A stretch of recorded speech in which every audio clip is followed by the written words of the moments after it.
Let me not do this anymore. So I'm There you not go. recording properly. There, Hey, look there you at go. me. All You're right. live. I'm live. Everything is unmuted. I think you probably can hear you. Can you hear me? I can hear you. Whatever. I can hear you. No, I can't hear me. I Thank think goodness. I think the better if we don't hear each other and nobody hears us, the show will be significantly more successful. Okay, So so welcome to Book Club for oh, Movies, the I don't know. live edition. It's television volleyball was the last edition. I see. I almost caught myself. I got it. It's cow volleyball. What does it mean? What could it mean? Nobody knows. I don't I'm know. prepared to Uh, participate. Yeah, Ryan Ryan has to explain it because I don't remember how it goes. I don't know what it I'll tell is. you what. I'll explain it, but this is the last time. I I'm I I'm tired of explaining our stupid jokes. oh yeah yeah. Are But you? no, you're right. It's most of the show. But inside baseball, I'm gonna text my wife here and have her Whoa. the Hey. show. No, no, I said text, not sext. Come on. Whoa. I'm going to ask her to step in and give us anybody else that's already in here. Nobody's in here yet, right? I I don't don't even know the know. I can't. I don't know how any of this works. I'm. No, I don't know what we're and I don't doing. have I need a cough button. Sorry about that. Okay. You do. You Sending need a cough it button. to I'm. Candy. Look, we're extremely Make my professional. wife let me know how the audio sounds. Very annoying because We can you're continue to prattle until that weird answer is talking. true, Weird and then I'll talking. give the whole opening, the professional opening spiel here Oh, will you? and explanation Okay. for cow volleyball. Well, in the meantime, as we wait, I'm getting my list here going on my phone. I was not prepared. I should have not put it on my phone. I should put it on my, the monitor somewhere easier for me to look at. But I'm a fool. I do want to share with you something. Hey, you got all the time in the world, you know. I am teasing everybody right now. I'm even teasing myself. But I had an idea the other day. I'm not going to even give you the remotest clue as to what it is, but I will tell Oh, you. this is the tweet that you sent out. This is what I will Okay, tell all right, you. I went and great. purchased. Both of you, loud and clear, I, I official went. word. I went and purchased a number of materials required for said idea because it requires making things. Requires materials. It My gosh, yeah, does. you should have included that. I can't imagine. I'm jazzed. Last thing I did something that required materials, they're still sitting on my shelf over here. In fact, you'll love this. Am I attached to anything? No, I'm not. Okay, I thank can't you. wait to hear crash and then just all of his computer stuff goes straight I thought down. I bought materials to do something. Oh my gosh, you got to bring those. You have to bring those. You have to pack them. Oh, that's right. I'm coming. In fact, I was going to give you yours when you showed up, but you're right. I'm coming over there. Yeah. Spoiler alert. So yeah, I'll bring you yours. Spoiler alert. Yeah, spoiler alert. Hold on. I'm holded. I'm held. And both of us are loud and clear. I'm getting feedback now on if we are uh, at the same level. More or less. And I I'll explain what that sound was if it went over. It did, but I'm gonna say it's definitely the accurate sound when referencing book club for movies. Okay, Matt is a little louder, but his voice is higher, brighter. Uh, Maybe turn you up or him down, or move the microphone closer to my face. Maybe do This is both. still I can do that. I can bring myself this isn't down. That should be. too offensive. Maybe that's better. Is that better? I don't know. I've turned it down. I'm down. I'm lower. Okay, I've moved the microphone up. You've turned yourself down. I apologize for anybody that's actually tuned into this on time. We Uh, weren't even on time. We're oh, like 20 minutes behind or something. you know what Uh, we do need to be? We need to be in the chat. I'm watching the chat. It's open right here. I can't type anything because my keyboard's on the other side of my.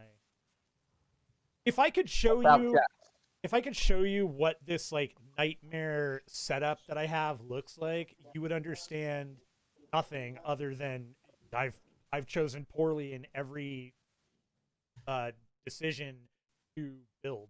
Like, Oh, I don't doubt it. I mean, part of the reason you're doing this is because I don't know.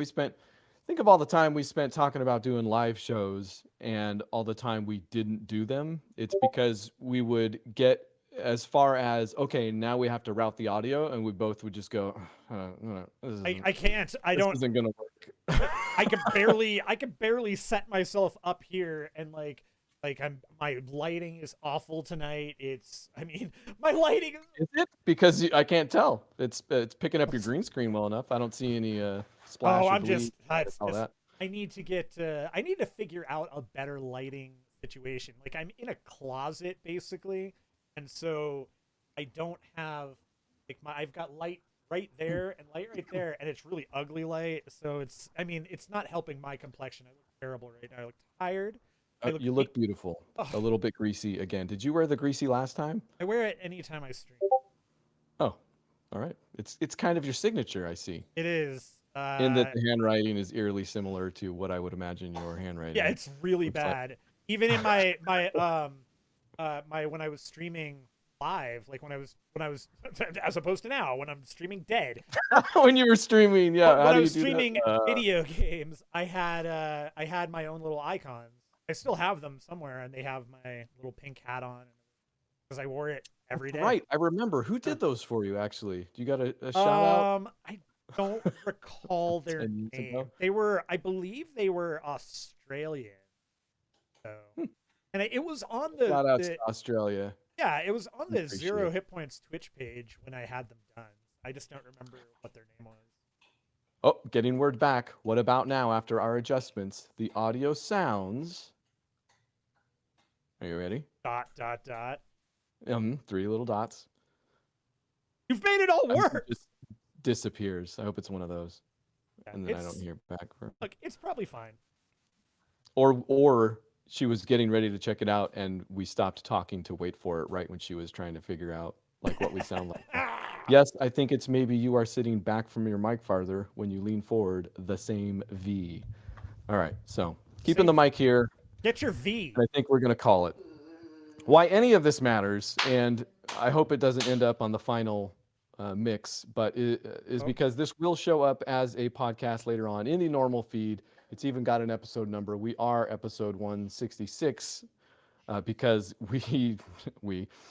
but I am to blame why it just released today. Episode 165 just went up today, our Sorcerer show. So if you wondered where that went, where we went, that isn't what happened. What happened is that my wife left due to family emergency to Idaho. That's why you might also hear my son in the background. He's actually here with us, just on an iPad. Yeah. Oh, it's an iPad party. So I might go grab mine while you're talking and just play around. Play some games. Well, yeah, no, you might as well, because for television volleyball, which this is not. It's not it. I said it too. Movie volleyball. We're going to go back and forth and talk about some of the movies that we've seen. This is kind of, for any regular viewers, it's like a rest of the show that goes for all of the show. We talk about any movies that we've seen but haven't brought to the show. Again, I apologize for any coughs, fits, or spasms, because this is live and will continue to be live, both quality-wise and in every direction, as in the quality of the audio probably won't be great. I had a new system for recording us both so that I could tweak it afterwards. That didn't work out, and part of the reason is because I didn't have time to make it work out. So for next time. But that's why we spent some time with the levels here up front, so we could make sure that this thing that does get recorded sounds okay just on its own. I'm sure I'll tweak it some afterwards anyways. But he's a lunatic, people. Volleyball. Cow volleyball. Cow. Cow volleyball. Why is it called cow volleyball? You've asked. Yeah, I have. I don't remember. You explained it maybe before, but Because when we first, I want to say we had already done television volleyball, which is the thing where we've watched a lot of TV Correct. and typically don't bring those to the movie shows. And thought we could do the same thing for movies, except in trying to name it, which we're very good with names. That's why this is called Book Club for Movies. That's why we television volleyball. They're all great names. Yeah. But you were like, okay, movie VB, movie volleyball, and I was like, no, that's because then that's an extra V technically. Yeah. So then we ended up just calling it Cow Volleyball because that's easier to understand. So welcome to Cow Volleyball 7. If my numbering is to believe. VII. It's Jason went to Manhattan in his VII. Is that really? If I remember correctly, I believe it is Jason takes Manhattan. Wasn't a Muppets? Did he go? Oh, wait, really? Does he take it? Hey, it's one of those Muppets take Manhattan. I'm almost positive. No, the Muttons. It's all these sheep just descend upon New York. No, in Friday the 13th, Part 7, I believe it's Part 7, he takes Manhattan. That is what it's called. Jason Takes Manhattan. And it is one of the more controversial titles, I would argue, because he barely spends any time in New York. But when he does, it's no better than when he's in space. Donald Trump comes and he talks to him for a while. And it's basically Home Alone. Yeah. But with Jason. And he butchers them. From New York? That's not what Home Alone 2 is. It's in New York. It's not Escape from New York, though. That's no, that's the same thing. Something also. Else. Yeah, no. Really? Yeah. Kevin McAllister and Snake Plissken are the same character. It's Home Alone. He's not even home. You know what? I don't think we're going to talk about any of these movies for this year, Cow Volleyball. So hold on for a second. Let me verify on my list, because my list, I just want you to understand real quick, is like there's that. Oh, you're showing your phone to camera here. Do you not have any notes pertaining to the movies on your list? Oh, baby. I don't need notes for 99% of these. Oh my gosh, how do you function? No, I couldn't. I mean, I don't have a lot of notes. I certainly don't have show-length notes for most of these, but man. Here's what you need to understand. This is just my list of shows. I have a number of notes on a variety of these movies, but they're for other purposes, such as the newsletter. Join the Patreon, grab the newsletter. I really like writing, and give me a reason. It gives me a reason to do it. So, just the intro's all over the place, isn't it? Technically, I'm Ryan Miller. That's Matt Hamburg. Okay, and might be true. Yes, you can find us at bookclubformovies.com, podcast at bookclubformovies.com, Facebook, Twitter, also Patreon. So yeah, there we go. Matt, let's get this thing started. I think I've gone on long enough. You have. You just as far as I know, you just haven't shut up. So why don't you lead things off here? What do you got? Okay, I'm gonna go quick here. I'm gonna go real quick, and by that I mean I'm gonna start off hard and fast. I watched Injustice, the DC animated movie based around the comic book, which was written by Tom Taylor. The story ostensibly is also based on the video game, though, I would imagine. Which was based on the comic book. The video game. So the video game was actually based on the comic book. Or wait, the comic book was based on the video game, and it filled it out. And then the second one came out, and then there was more. There's when it comes to the comics, there's I think 5 series that are about 12 issues long. What came first? I can't remember anymore. The chicken or the egg, the comic or the game. It doesn't matter. I don't. Okay. I honestly just wanted to make sure we don't give. Yeah, I truly can't remember. I think the comic came first, but now I'm thinking I've seen the book, and it says I'm trying to remember back to when I bought the book, and now I'm thinking it said based on the video game. Well, now I'm glad we're not talking about any of that. What is this? In any case, Injustice is it's a DC animated version of that storyline, and the storyline is the Joker basically fear gases. He uses the Scarecrow's fear gas on Superman, unknowingly on Superman, who then takes the Joker to space, thinking he's going to kill him. Or not. It's not even the Joker. He's taking something to space. I can't remember now. but he takes something to space thinking it's going to destroy Metropolis, when in reality we've also just found out Lois is pregnant, and that's what he took to space. So he killed. I remember that beat from, or hearing about it from. Okay, there's been 2 Injustice games. Yes, they're right? good. Yes. The Lois pregnant one is in the second game. That's the first game. No. That's what kicks off All the right. entire. It's the entire story. Is that moment causes Superman to break basically, and Batman captures the Joker, and Superman, like literally in the comic, he punches him through the stomach and kills the Joker, which then spirals off and turns into this kind of civil war situation where what happens if Superman becomes essentially a tyrant, right? But this is done so well in the comics and like the video game. So it's a great. This is like the great version of that discussion, right? Is the actual movie we're talking about here? The movie is pretty good. It's okay. The problem I have with the movie is they took the comic and they condensed it in weird ways, and I can't recommend the book enough. The book is phenomenally cool. It's so much fun to see all the different characters come together, and it is very much a Civil War situation for them, where basically Superman blames Batman for Lois's death because he never did anything about the Joker, and Batman is continuously doing the like, you can't kill, to where Superman then is like, no, I'm taking over the world. There is no more war. Nothing. If you start a war, I'm coming there. And part of the beauty of the book is that the angel and the devil on the shoulder thing, you know, where everybody kind of has that. The devil on Superman's shoulder is Wonder Woman, and she is the most infuriating version of Wonder Woman, even more so than the Flashpoint Wonder Woman to me. She is like, I legitimately, Tom Taylor wrote that character and made me hate Wonder Woman. Like a deep, visceral. A literal. No. It's actually her. Like, but she's basically doing. Superman had a little Wonder Woman on his shoulder. Yes, now that's a better version of the story, but it's not what we got. What we got is Wonder Woman actually. So that kind of takes. This is in the movie you're talking about. It is in the movie.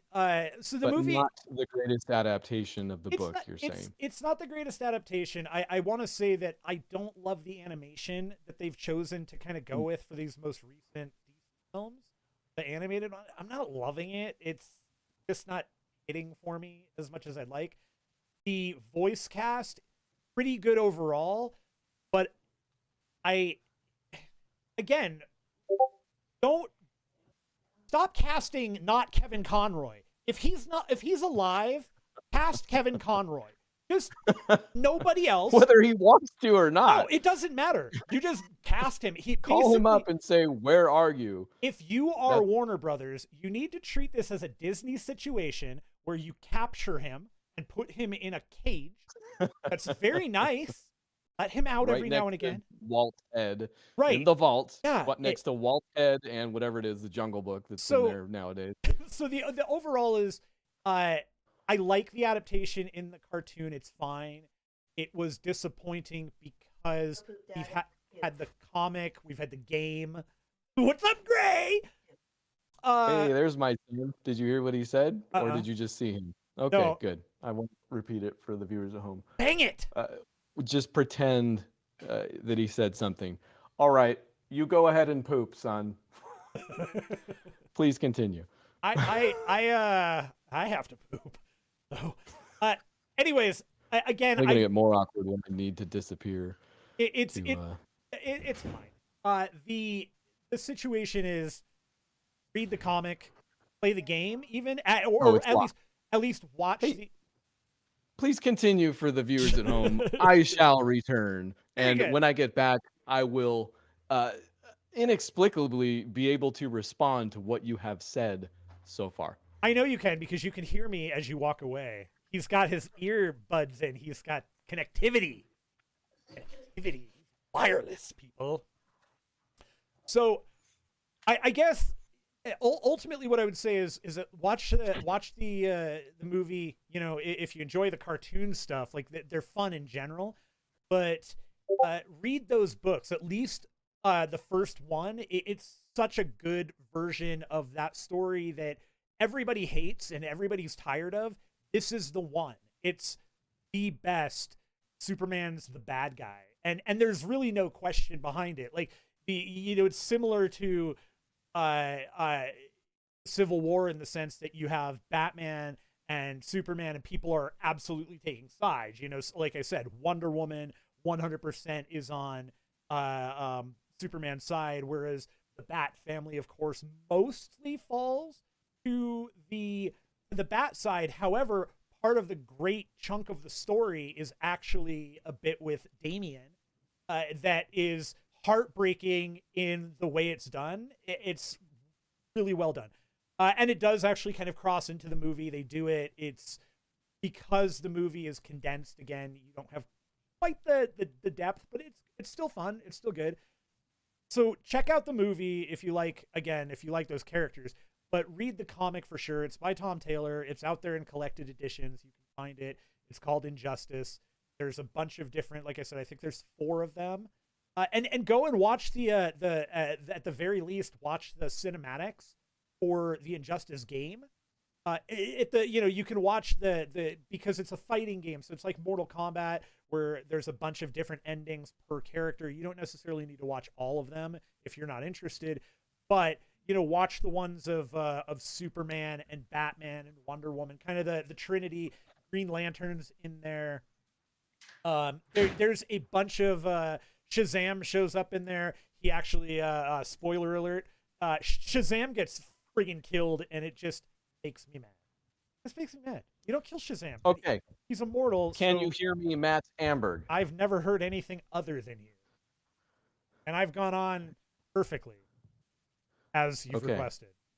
I thought you had left those in. Let me... You should have left them in.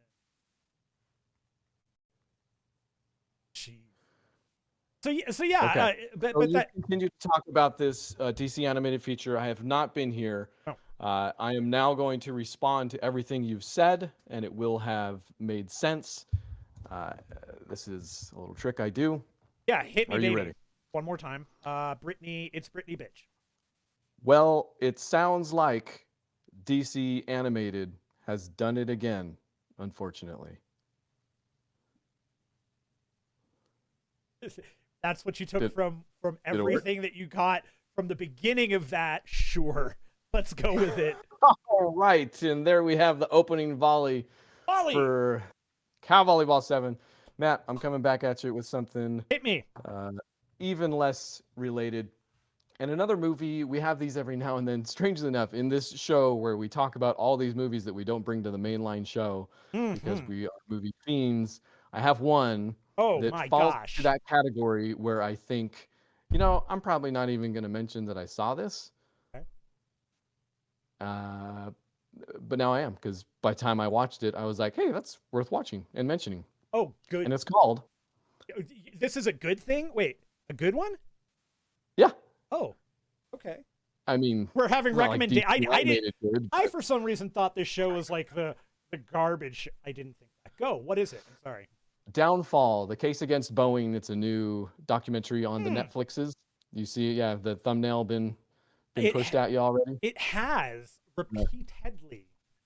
So, again, something that I thought I would watch, and, like documentaries, like information. So it's not always something that I think cinematically I have to be like, oh, hey, watch that. It was pretty good. Well, that was pretty good. My wife turned it on. We ended up watching the whole thing.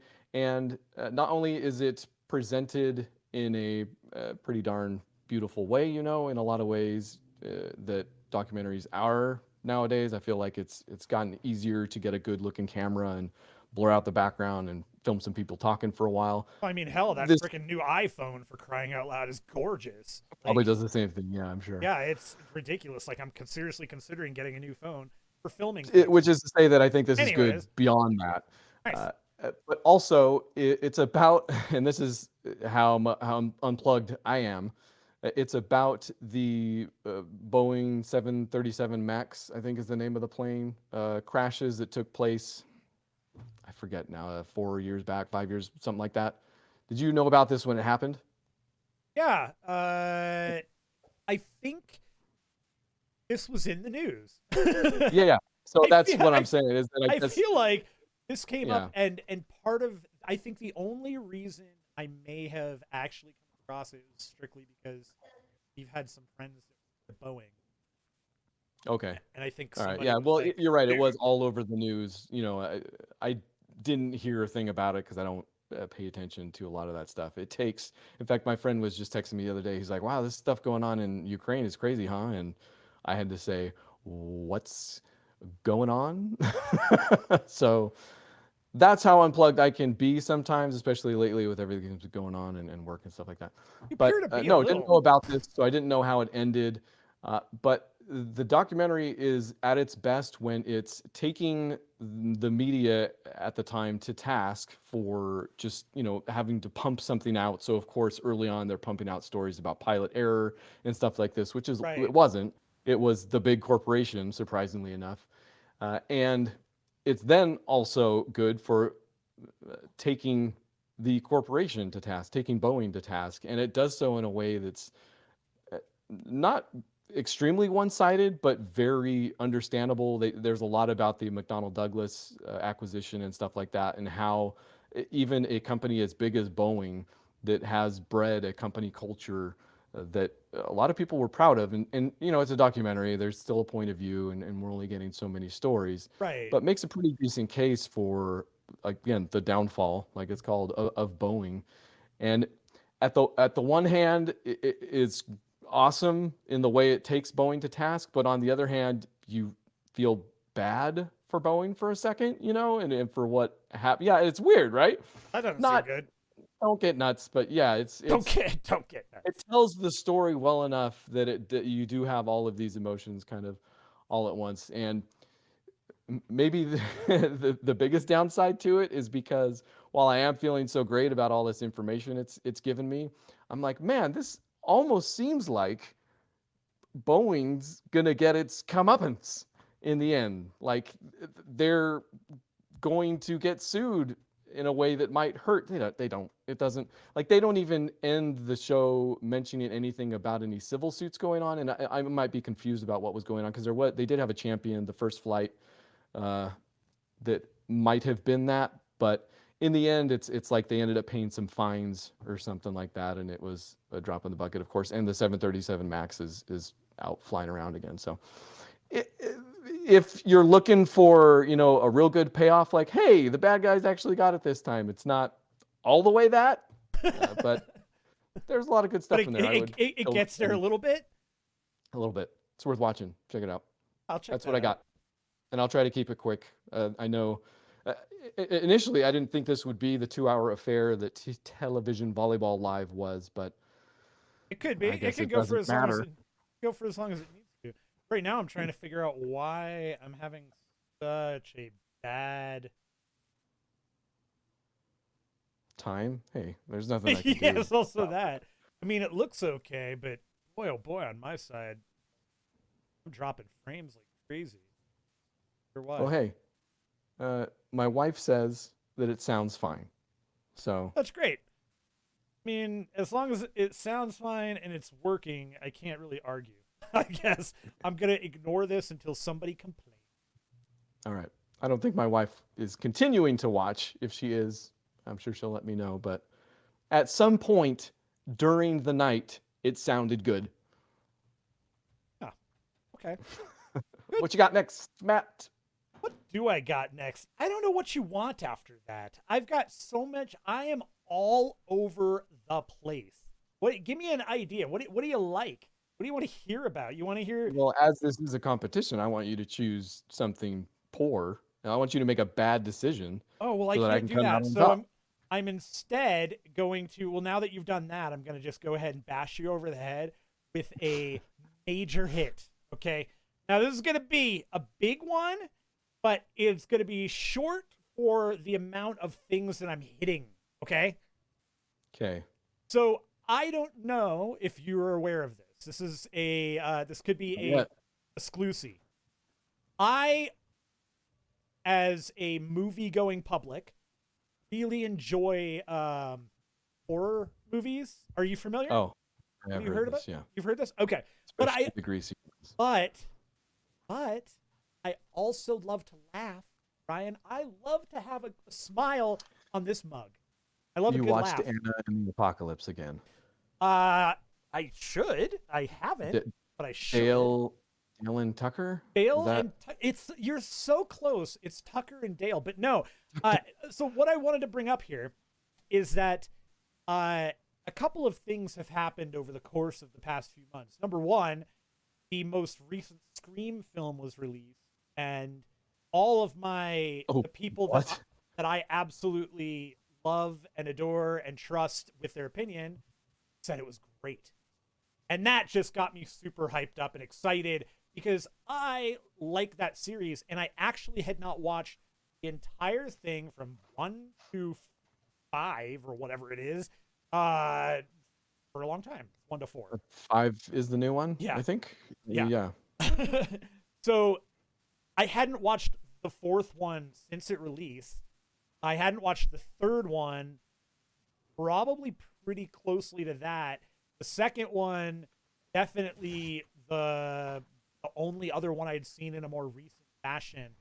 I watched all of those. And I was going to say, I'm starting to feel like you watched all the Scream movies. But I also, it drove me to something else. So that this is all going to dovetail, okay? And this all is dovetailing from, so if you want to come from the back, which sometimes people like it in the reverse. I don't know. I'm going to go that way now. We're chipped. I've started at the front, and I'm going behind. I play a lot of Dead by Daylight. In volleyball or live streaming. You know what? Boom! Rule change. Get a taste. Thank you 2.0. So I've been playing a lot of Dead by Daylight, okay? And the most recent Dead by Daylight tome is a Saw tome, which is cool. So I've been playing Saw. But Ghostface is actually in the game. So I haven't played him a ton, but I really like playing against him. Also, I do need to show you the animation they have for what, like, his idle animation in the like the choosing screen, because he's he does this. He goes and it's just the funniest thing in the world to me. But for podcast folk, he looked side to side and then stabby it appeared. So anyways, so all of this kind of comes around to it just made me want to watch the movies. So I started watching, I got through 1 through 3, and I've been waiting on 4 because I haven't watched it in so long, but I want to watch 4 and 5 together, and 5 just hit. So 1 through 3, then on top of all that, with the Dead by Daylight thing, we've got the Saw bit coming, right, that I talked about. And there's also, of course, the Ghostface, because he's the main part of that. They also just announced a Ring a chapter for Dead by Daylight, which made me even more excited. And so I started also watching the Scary Movie franchise, because I, for the life of me, don't know what movie you are starting. I'm telling you about. Okay. I watched Screams 1, 2, 3, Scary Movie 1, 2, 3, and 4. Oh my gosh. All because Scream 5 is coming out, and because I've been playing a lot of Dead by Daylight. So I got to tell you, Scream 1 is absolutely, without a doubt, a masterpiece. That is one of the greatest, right? It's one of the absolute greatest horror films of all time. Scream 2, a lot of people really love that one. I like it okay. It's got stupid, sexy Timothy Olyphant in it, but the problem with Scream 2 is the minute you see him, you're like, well, duh. Like, this isn't like Scream 1. I've watched these. You know it. It's actually it's Scream 2. It's him and Roseanne's sister, whose name I can't remember. She's great though. She's always great. Scream 3. Xana Arquette's? No, that's David Arquette's in the. Yeah, nobody. Okay, You're there. You're getting please there. continue. Keep going. Finish it up. But Scream 3 is also like it's the one that seems to be the one people like the least, and I really love it. And I think people dislike it because it is very much like the whole series is self-aware, but this is the one where Yeah. it kind of reaches a point where it's almost not funny, it's not interesting. Jay and Silent Bob show up in it. The whole movie takes place on a film lot. It's about them. They're making Well, yeah, it's the killer's killing the actors making Stab 3 to it. And but I love it. I think that's a cool movie. Parker Posey's in it. She's amazing. Give me Parker Posey in everything. Did Kevin Williamson do Scream 3? Ooh, good question. I don't remember. I don't. Yeah, I think that's where he got off the boat. Is why it's a little bit of a departure. But I think he came back for 4. Yes. And I Oh haven't. no, yeah, he did characters for so he was off the boat for Scream 3, which I, for what it's worth, agree with you. I think they're all eminently They're all watchable. Like awesome. yeah. They're all super fun. But 3, I just really like that. And I think that goes back to that whole like I enjoy films that play with the background of Hollywood. You know, like Sure. the pulling. I like that. I always like seeing behind the scenes stuff. It's some of the most fun stuff, and seeing them do it in film is always enjoyable. Scream is one of the best franchises to have done it. This isn't the time, It is, but it is the place. I would be curious where you would put New Nightmare in relation to Scream. I very love much kind of doing the same thing, and I also think New love Nightmare it. is maybe my favorite Krueger. I love New Nightmare. I think New Nightmare it's one of the best Nightmare films. Actually, I would put it at number 3 overall. Did you say 3? Yeah. Hmm. Because I can't. If we're rating Nightmare on Elm Street films, this is easy. I can do this. I can knock this out of the park any day. I could do it for you. The first one. Nope. Dream Warriors. That's Dream correct. Warriors being the first one. Yes, that's right. Sorry. That's right. Yeah. Then the first one, Correct. and then New Nightmare. Bingo. Yep. After that, you actually could probably go 4, 5s, and then just in order. You know what? Although, I don't think I ever saw the thing later is- ones because I was doing the Craven run, and he didn't do the later ones, so I didn't. The thing is, the one I would say that it's a dotted line. I can't count it as a Freddy movie, but it's up there. Is Freddy versus Jason? Love Very it. Jason. Love that So movie. yeah, like I said, Anyways, neither the time nor the place. Scream But, films are real good. And the third one, I love that movie, and I'm actually really, really excited to watch the 4th and 5th one. I'm going to watch them, like I said, one after the other. okay, so you haven't got to the 4th and 5th yet. No, I haven't seen the 4th one, like I said, since it came out. I've seen that. I did not even know the 5th one that came out. It must be theaters only. No, it's seen a lot of those. It just hit VOD this past week, maybe. Yeah, super excited about it. Really can't wait to watch it. So Scream, and then Scary Movie. So Scary Movie, that franchise is such a weird franchise. The first, so those movies, Is it? every one of them actually, I think, has something going for it. Like I totally think they've got something. Well, because it's a freaking shotgun. Yeah, there's got to be something good in there, But I will say that the first one, absolute, that's great. The second one, again, seems like a lot of people really like the second one, and I just don't think it's funny. You don't like the second one. Okay. I don't. I just don't like it. It's actually like I hadn't seen it for a long time because it's one of my friend's favorite ones. It's like, he is just diehard. The second one's the best one, and I watched it with him, and it's not. There's some parts in it, right? All right.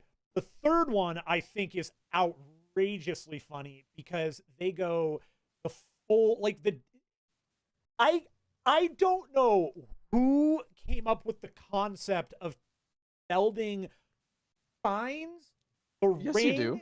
and no. I mean, yes, it's in the credits, obviously, but it's one of No, those. well, there's one credit in particular who I think It's a Wayans brother, I'm sure, or it's a Zucker, no, it's a Zucker, or man. The third one is Abrams. where the Zuckers came on board, Is which is that where why they it's the came on? one. So Yeah, to me, it's the only like again, I agree with you. I think probably especially shotgun approach, something hits in every movie. But for me, the third is the third one just is a Zucker it's the uh, combination opus. of taking again Signs, The Ring, and 8 Mile, Oh, and the go Hulk's in there at some point, and and it's go because and that's going. one of the ways that This is gonna the work. Zuckers, especially now and especially post, like Naked Gun was always a The very best thing in the scripted world.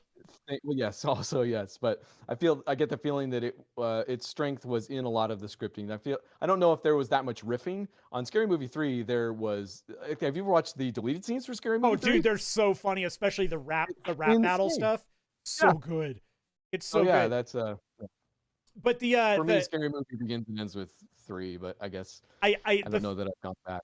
the third one is so funny, and nothing. The funniest gag in the world to me is in that movie where When he brings out the pitchfork and he cocks it like a shotgun. and Sorry, it's not steal just your that, thunder there. it's that he's got the sound effect and then the shell casing goes wing across the screen, and it's just such an innocuous joke that I can't ever not laugh at that.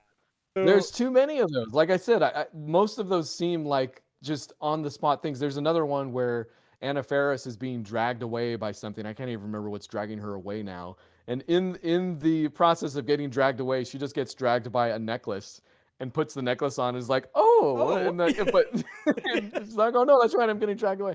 Just stuff like you wonder if that just came out on set at the it's time. it's that moment, and the and I love that Regina Hall is in that show, and she's amazing, or in that movie. She's amazing. And again, she has the maybe the best line where she's at the house with Anna Faris right after the rap battle, and the tape is playing of The Ring, and she goes, she says, "Cindy, your TV's leaking." Right. And Sorry, then, I and then knew at some point, especially with how messy the volleyball shows can get, I knew it would devolve into. And then this is a funny part. And you yeah. know what's so funny But about that's this? it. That's all I'm gonna say. I like those movies. They're fun to watch in tandem, especially if you watch them in tandem. Like you go 1-1, 2-2. They don't quite fit that way, but it's fun. The Scream movies, again, just the greatest. Some of the greatest slasher, self-aware films you can put out there. Great cast. Looking forward to 4 and 5. Go. Have you ever done Scary Movie 4? I turned it on. I actually got super sidetracked by it, or sidetracked while watching it. I don't think I've ever seen it all the way through. It's not. It Not was. as good as 3. It is another Zucker, but it doesn't quite have the I magic. lost enough. all. Just curious. Yeah, I didn't finish it, so that's why I didn't mention it. I'll stick with the scary theme here a little bit. I finally watched Werewolves Within. Dude. I feel like when I told you this off the cuff a couple days ago, you have seen this also yourself. Yeah, absolutely. Okay. Based on the video game. Based on Yeah, I had no idea. I honestly had no idea it was a video game, which I guess the video game is at least in some way based or tangent from the tabletop, which I do own and have played, I think within the last week even. Ooh, look at you. The movie, fancy man. Yes, extremely fancy. Fancy. The movie, I think it's somewhere in between a Taika Waititi and an Edgar Wright. In fact, it's not as good as either of those, I think. I liked the movie and I had a lot of fun with it. I think there's a lot of fun to be had. Don't go in with those expectations. You'll probably come out even lower. But yeah, I didn't say that to you, did I? Did I say this? No. Like, okay. No. This was Thank just, God. I think I watched the trailer or something, and this is kind of what I was expecting because it plays in that space for sure. Yes. But yes. it's not as strong as any of those. From characters to story, kind of all of it. It's way better than any video game adaptation has any right to be. You know. Yeah. Well, I but, mean, it helps when you don't really recognize the video game either. So. Right. Yeah. You get the feeling that you know, they're not, from what I can tell, throwing out fan service or anything like that. They just had this idea and title maybe, or I don't know. I think Ubisoft backed it to some extent, so maybe they just let somebody go. Anyway, it's good. I think it's just not up to par with it, and I think part of the problem is that it very much pays homage. Might be not generous, but it very much rips off the Edgar Wright style of editing. Like there's lots of smash cuts in there, Yeah. in between stuff, to the point where I'm just like, is this? It doesn't seem like something, especially if you're within the same genre, more or less. Speaking of Shaun of the Dead or something like that, where I feel like, I mean, it's in Hot Fuzz too, but I guess Hot Fuzz is kind of a horror-y thing also, but yeah, some it's gore that in there. weird crime. It's a crime. Yeah. Whatever. But I think if you're going to Crime. play in the same space and then include some of the same editing techniques, it's a weird thing to do. I feel like omit it or come up with something else. To me, it's not quite a, when playing in this space, we can all do this type thing. It's more of a, why are you doing that? Especially if it's been Fair enough. So, but it's fun. It's not like it's not worth seeing. Milana Vaintrub is Squirrel Girl. fantastic. Yeah, never seen her in anything else, I don't think. AT&T commercials, pretty good there. Oh my gosh, that is her. Yeah. And I haven't seen barely any commercials. That's crazy. I would even get. And then she's done the voice of Squirrel Girl a couple times. And she actually did play her in the pilot for the live action thing, I think, that they didn't pick up. Who? Squirrel Girl? Yeah. Oh, people have been dying for her. If you are unfamiliar with that, look up Squirrel Girl and her name, and it will pop up everywhere. They're like, not only does she kind of vaguely resemble the character, it was just one of those fan casting things that she also she embraced and was like, I am into this. Like, this is super cool. The character is fun. And if you're unfamiliar with Squirrel Girl, the Unstoppable Squirrel Girl, I can't remember if that's what it is. I don't know. Not helping. She is a Marvel character that she has a tail and can control squirrels. I do remember this because it something fed it to me at some point because it has the Marvel name on it. I'm sure, and I was just like, oh, this. I'm not sure this is a. She has popped up in Young Avengers, I think, with Miss Marvel and I want to say. Sounds like a recent creation, possibly. I mean, she's relatively probably 10 to 20 years old now. Maybe more. Okay. I'm not actually sure. She's not a character I ever really Sam Richardson does a great job too. I don't want to blow by him. He's pretty good in the lead. So it's good. It's fun. Third act is worth any. I don't know what you're saying. That's any Russian workup or something. I don't know what I'm saying either. Why don't you do your movie now? Go away.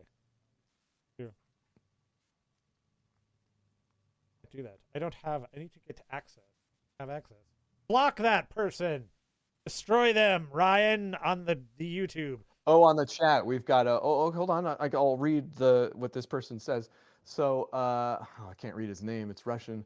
Zhana Borziova says vum.ngo. Yeah, that sounds awful. I don't know about I love our fans. It's fine. I am a fan of our fans. Here we go. You want something? Did I talk about the Tender Bar? Have I talked about this yet? No, we almost did a show on it, and then all right. I watched this movie one day when I was actually I was doing a bunch of it's totally pointless. I was spending time with my comic books. And I wanted something on the TV while I was working on my comic books. Basically, I was rearranging things. I was taping stuff. I was taking care of my comic books. And I didn't actually finish taking care of my comic books because I ended up getting kind of sucked into the movie. I put it on because I thought, this sounds like... I like Ben Affleck as an actor. I generally like him in movies. He's somebody that just, for whatever reason, works. I like the guy. He genuinely just seems like a dude I want to hang out with. Matt Damon, though, I don't know. He gives me a little bit of that, like he might be kind of a prick. Maybe not. Maybe Damon is a good guy and Affleck's the prick. I don't know. One of them is a prick. It's got to be. That's the switch. Yeah, that's the Yeah. greatest trick the devil ever played, was making you think Matt Damon Yeah. Which one was. of us is Matt Damon? And which one of us is Ben Affleck? Uh, I guess I'm probably Matt Damon. Are you a prick? You are kind of. Yeah, I mean, I feel like especially between the two, it's not necessarily that I am, it's that when making the comparison and we only have each other to slot into these holes, I'd probably fit in the Matt Damon one a little easier than I'm you just would. glad we're slotting each other into the holes. That's great.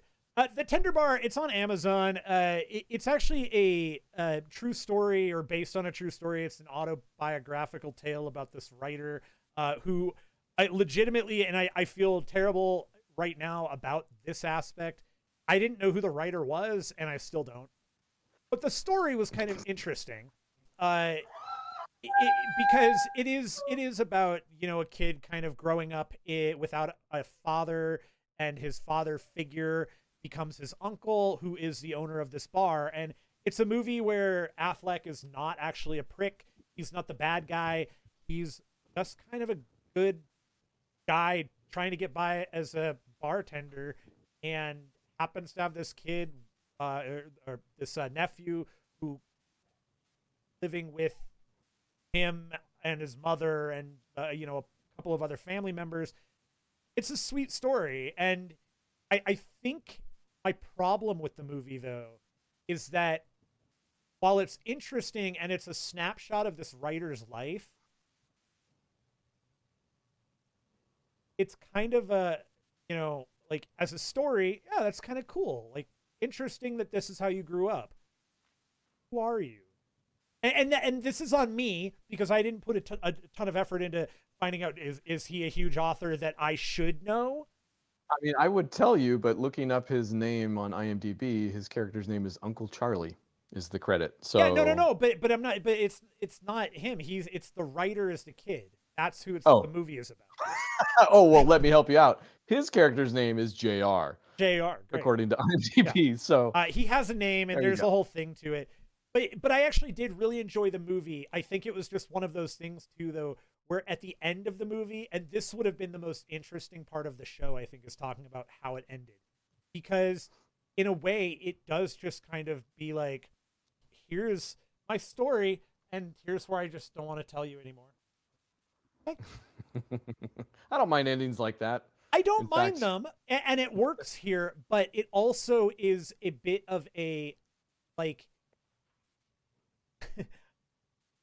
there still needs to be some again, work done to pull it off. Like it who can't just. and and that's I think the thing is that I am interested throughout the movie about his life. Like it's you're telling me a cool story, and the Ben Affleck character is interesting, and the entire aspect of you growing up in a bar ostensibly and learning about all of the things that you kind of should learn from other places, you ended up learning from your bartender uncle, and he did it in the best way he could. No, he wasn't trying to be a dad. He was just, I'm this guy, and it's the mid 70s or whatever it is. And so in all of those aspects, it's interesting, and I like I said, like the movie, totally watch it. But I'd be really curious what your feeling is at the end, because I don't think it pulls that ending off. I think Okay. that, and part of it is that I think maybe you need to be more invested in his particular journey and where he's choosing to end it. And I don't know if the movie gave that to me. You know what I mean? Like Okay. I was interested in his story, but I don't know how invested I was in. I guess I How need to much know of that more. would you lay at the feet of Mr. Ty Sheridan, the guy who plays Ty Sheridan, the character? great. I like him. I liked him in the movie. I thought he was really good, actually, super Okay. solid. So maybe a fault of the writing than Yeah, necessarily this is the. not an acting situation at all. This is I think more than anything a story construction situation where Okay. I don't think it constructed the narrative for me to give an ending that just kind of goes, and this is where I'm going to stop. And we don't even get it, to my memory. We don't even get the little things at the end that go, he went on to write this and this and this, and father did that. Like, How would you plot? This will be great for the podcast listeners. How would you plot the course of the narrative, like with ups and downs? The ending, obviously ending on kind of a flat. yeah. Would you put most of the movie flat, or would you say that it went up and No, down? I Roller think coastering here. We I kind of think it just I think flat you movie. no, I think you do actually get a pretty good roller coaster with some of the stuff, and there are a couple of pretty good emotional beats.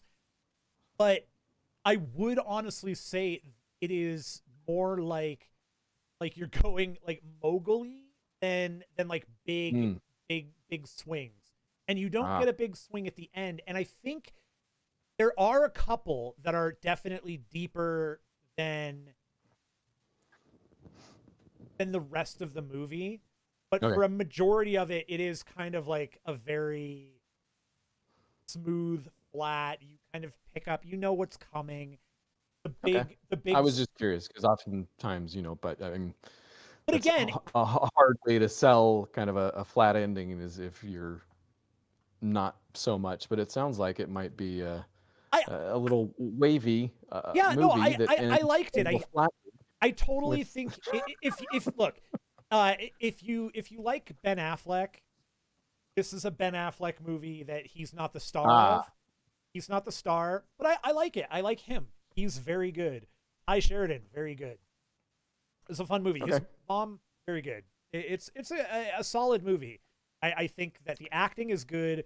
The writing is pretty good. I think the story construction is a little middling and it lets down the. Okay. Matt, do you like unexplained phenomena? I love it. But I Because can't I've got explain one for why. you. I've got a really wild one for you though. Tell me. Uh, I quite liked the new Ghostbusters movie, Ghostbusters Afterlife. I will tell you the same. I quite Oh, enjoyed it. okay. I So have issues we're with both it. experiencing somewhat of an unexplained phenomenon here because I do have problems with it, but I mean, yes, it's not okay. I love it as a Ghostbusters movie. I think that this is the most logical next step they could take without. It's not actually no. I mean, okay, this is the funny thing, and I think we've talked about this vaguely I like it. before You're just because like, no, you're an idiot, and I'm gonna shut you down here. Do it. Hit me. I am gonna disagree with I think what you were saying because I don't think it's a Ghostbusters movie. Really, to me, this movie really has more in common with a Spielberg. With Oh, it's still playing it's maybe in the Goonies, same time baby. period. It's Yeah, Goonies and exactly. 8 millimeter or not eight Yeah. millimeter. Whoa, not eight Whoa! millimeter. It's got Carly Gugino. Is that Nick Cage too? Is What he? is it? No, Yeah, no, it's, Nick it's Cage, the Joaquin Snake Eyes. What am I Phoenix. doing? There's a Oh, it's man, you're right. One of those. what's the movie I'm thinking of? Eight It's Super 8. the J.J. Abrams one. Yes, Super you're right. 8. Yes. That's it. Which isn't to say that there aren't plenty of Ghostbusters things about it. I just don't think it's necessarily one of those. Okay, sure. I And can agree with that. I think why I joke around that it's unexplained phenomena that I like it so much is because number one, I haven't heard like the most I've heard about it is that it's middling and watchable and totally fine and inoffensive maybe. So I went in with maybe some tempered expectations for sure, Mhm. but to me it exceeded all of those and not necessarily in a way because when I say it's more, sorry, my son's clapping, Don't be sorry. more of a Spielberg, I don't even mean quality wise. I just mean that it felt more like that to me. It felt more like a Spielberg film of that era of the 80s, Sure. more than it felt like a Ghostbusters film of that time. And it's because, yes, it's dealing largely with kids, uh, uh, all of which do a pretty great job. In fact, gosh, did I love Phoebe? I can't remember the Oh man, actress. she was great. She's the The main main girl, the the main. main She was kid amazing. actor, fantastic. I loved her character. I love everything she did with it. Essentially playing Egon's grandkid, right? Yep. I believe. Yep. Uh, Also, I loved her quick just aside. I'm gonna oh, no. interrupt you. She had a great story right after the trailer came out. She told she shared it with her family, or like her extended family. Her parents, of course, knew. And the girl, when you see her not in that movie, looks nothing like that Oh, I'm character. sure. Yeah, she No, is very made up. she She's has got the glasses. she has She's also blonde. made to look like Egon quite a No, yeah, bit. Like, she has blonde hair. She doesn't have curly hair. She doesn't oh, look there at you go. Yeah. all like her. So she sent the trailer to her extended family, and her like her grandmother or somebody responded back with, "I'm so sorry, I didn't see you. It sounds like you got cut out." She's, no. That's me with the super cute. Grandma died several days later. The vision was going, and she really didn't And have that's right. to live That's for right. And then they tried to Ghostbusters her, and it didn't work. it. But I'll also tell you what's Afterlife. surprising. This had a hill for me to climb, and I'll spoil this a little bit because I heard early on that it did feature the ghost of Harold Ramis. You know, Yep. like they literally brought in a representation of him at the end, and I was Yeah. like I didn't really like that when they did it with Carrie Leia, and Fisher. unless she was still alive, yeah. But uh, I just was not looking forward to that. I thought there's no way, especially in a quote unquote middling movie, they're going to be able to pull this off. Darned if I didn't tear up, man. It might hang on a little too long, That's my a, problem right there. a little bit That's my too long. that is my problem. But when it does come up, and for the time that it is there, Dude, darned if it didn't freaking work, man. It I totally got me. totally I'm with you. My biggest issue with the movie is that I think that he was there too long. And I understand it too. Like I do get it, especially in the context of the movie, how much they need him at the end, and it does bring closure to a point to the original Ghostbusters and all that. I definitely that there was that moment though where I totally, yeah, absolutely teared up and was Because like, at first, when you don't know that he's going to stick around too long, you're like, they did it. Somehow they they did did it. it, and it looked great. I thought it looked great. Also, I thought actually, yeah.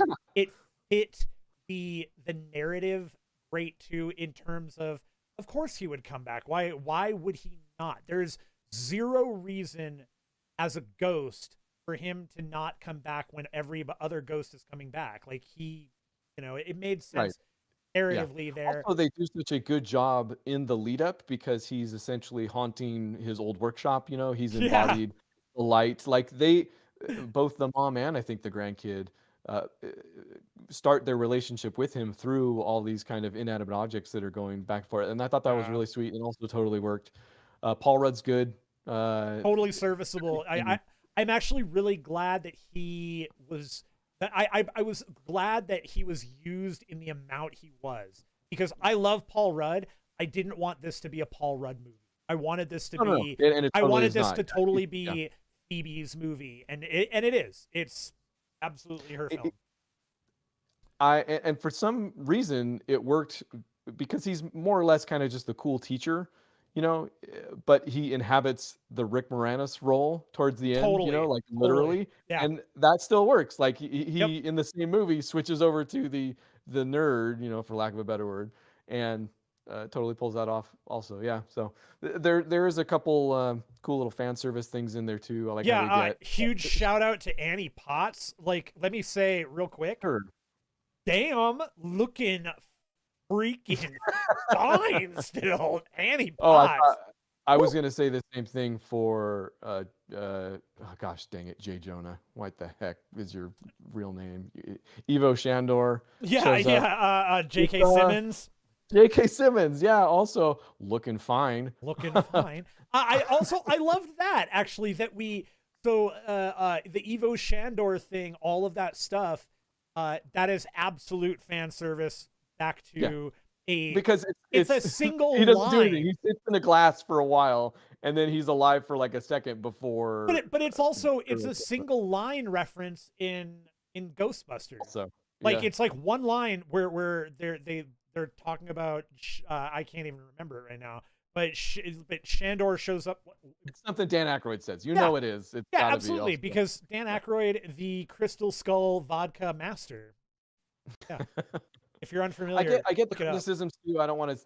I'm not out here saying that it is like a fantastic like movie of the year or anything. I think possibly all the criticisms could still be right in addition to the ones I've said. But for whatever reason, all of the good outweighed the bad. even in the moments where it doesn't make a lot of sense. Like there's a really, really good Fast and Furious scene in the movie where the kids do kind of automatically know how to ghost bust and are okay with like So swinging much, out the side of the car. Well, but so it's filmed fun so though. well. Yeah, that it's great to watch, and you get like I literally get the same. In fact, it might just be using some of the more perfect Fast and Furious, cinematic techniques, Sure. but it works. Like it totally works. So I agree, man. I really enjoyed that movie, and I think okay, so my argument, I guess, would be that this is the most logical step in the Ghostbusters because mostly because we we saw what Paul Feig did, and that hit for some, didn't hit for others.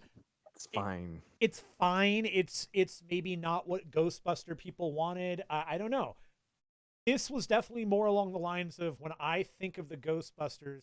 Yeah, so we already knew based off of the second movie that they kind of have a hard time continuing the business after the actual reasoning for the ghosts is gone, right? Because that's the entire plot of the second movie at the beginning is that the Ghostbusters are useless. Now they're going to birthday parties. So after they've gone on for X amount of years, of course they would break up. They'd go do their own things. Yeah, I didn't have a problem with that. No, but to me it makes sense that I guess we wouldn't follow Ray necessarily because that's going to just be more him going a little. I don't know. This made sense to me that Egon was the one that is really the glue of that group, and to bring the Ghostbusters back, it's got to be that family. Well, that's the story. And Yeah, no, it I mean is. that it And kind of fits it all, but especially to for a me, movie that everybody knows the background of. yeah. Like that was like Dan Aykroyd needed to be reined in, right? Like from the Oh, I very mean, beginning with 100%. that script. Look, And yeah, so yeah. Ghostbusters does not exist. It does not do as well. It's not as good without Harold Ramis. I mean, you Right. give And look. Reitman, which I love Nothing But Trouble, but Nothing But Trouble is what you get when you give Dan Aykroyd money and nothing stopping him, and you just say, "Yeah, make what you want." You get Nothing But Trouble. no, and I think I'm Very really going good. to spoil it because I didn't know this part about the film, and it was an amazing surprise. So if you don't want to know it, I guess this is live, so I don't know. Turn it Plug your ears off. for. I was not only did they use all of the original members just enough, but also I had no idea they actually got Bill Murray to do it. So It was. when he I actually was stepped in, I was like, well, "Holy crap! They got him blown somehow." blown away, and then on top Yeah. of that, I can honestly say I felt like aired. It didn't feel like he phoned that short little bit in. Like, look, Did you I have stick watched. around till the stinger? Yeah, One of the best stingers of all time, and yeah, that he fantastic. would even do that. Yeah. Like, absolutely has to. What is happening to my right now? No idea what is happening to what right now. Oh, my lights are going down. Dear Lord. There we go. Looks Yeah, no. roughly the same. Today, so. Do you want to give the stinger away, or do you want to leave that for a? No, I'll let it. Yeah, just I think That's it. on the note that they got Bill Murray and he didn't phone it in, and it's one of the best stingers of all time. Yeah. Also, I mean, would really be spoiling it, but the person that shows up in that stinger is only in that stinger. Like It was amazing, and yeah. no, I loved it, but to me, it is in the Ghostbusters world and universe. This movie fits. It fits. I don't even think it has to be a Ghostbusters movie, but it fits in that world, and I am absolutely. I know I like it. I think it's, again. I'm not changing my stance. Logical next step. No, race stance. Yes, my logical race stance. I would like to see more. Excellent. Why don't you say more and talk about your next movie? Okay. I was going to bring this up earlier, and then I forgot about it, and I got sidetracked. But you had mentioned a documentary that you watched, and we also recently watched a documentary because we also enjoy things that provide us with data, information, knowledge. Mm-hmm. There was an HBO documentary It came out last year, I think, called Life of Crime, 1984 to 2020. Uh, Haven't heard of it. Do not know what it's referring to. so I didn't know anything about this either. Beth brought this up to me and said, "I want to watch this." So we watched it, and because whenever Beth says I want that, I say yes. I love her. She's great. So this is a super kind of interesting doc. Not being sarcastic, by the way. That's just what he sounds like when he says it. Yeah, no, I love her. She's great.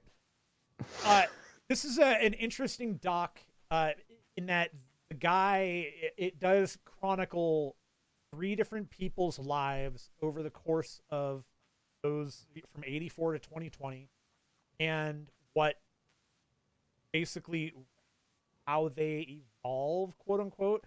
They're all in New Jersey. They all happen to know each other.